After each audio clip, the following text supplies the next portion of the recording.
His thoughts and analysis is Keith Gross, a constitutional attorney and legal analyst. Keith, thank you for being here once again. Good to be with you, Riley. So I want to start actually with your thoughts about the resistance coming from people like DC Mayor Muriel Bowser.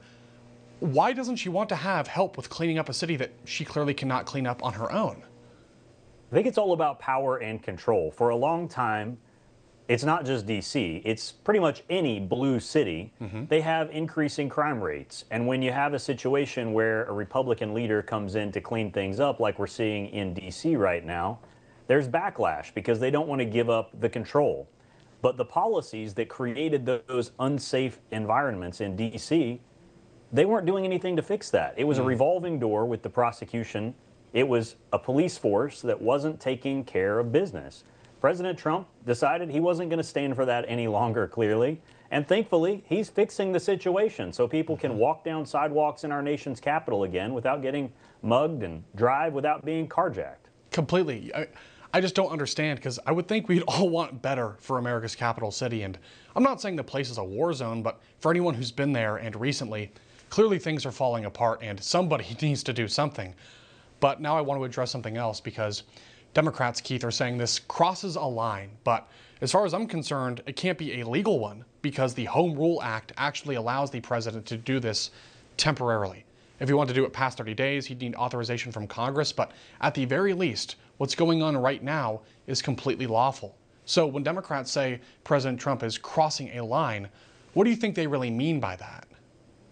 They just don't like what's happening. Look, Democrats are more interested in seeing Trump fail than seeing America succeed.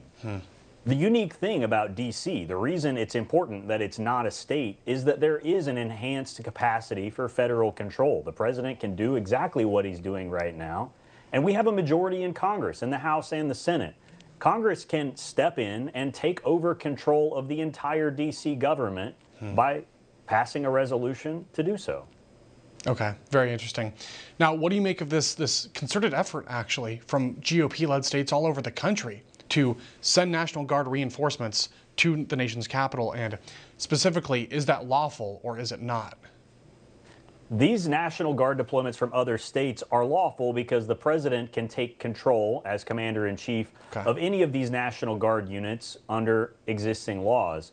What we're seeing is a lot of people from around the country showing their support, saying this is what we want. We want America to be safe again. We want Donald Trump to push his agenda through. Ignore the screaming and crying of the Democrats who want to drive us to some communist, totalitarian state. Ignore them. Just get the job done. Make America great again. And that's what Donald Trump's doing. Every Republican governor around the country is going to be behind him on that. Understood. Thank you for that clarification, by the way. So one final thing, let's talk about other cities, because as you just said, DC is a special exception to the rule that allows President Trump to have powers he might not have over a place like Chicago or Portland or Seattle or New York City. But there is a need for it, I think, in many other Democrat-led cities all over America. So is there any recourse for the president to do something similar in a place like, say, Los Angeles or Seattle? To do this sort of unilateral deployment of military assets in another city in the United States, the president needs to invoke certain powers that usually would be triggered in some sort of emergency situation.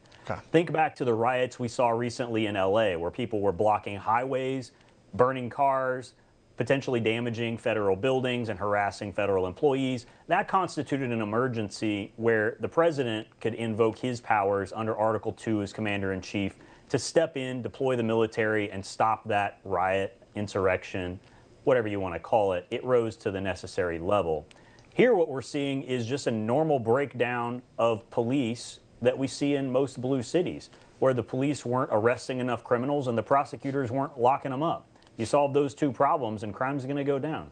Understood. I'm glad you want to end on that, because it is not rocket science. And for all the people that are scratching their heads wondering, why is the homicide rate in DC so high?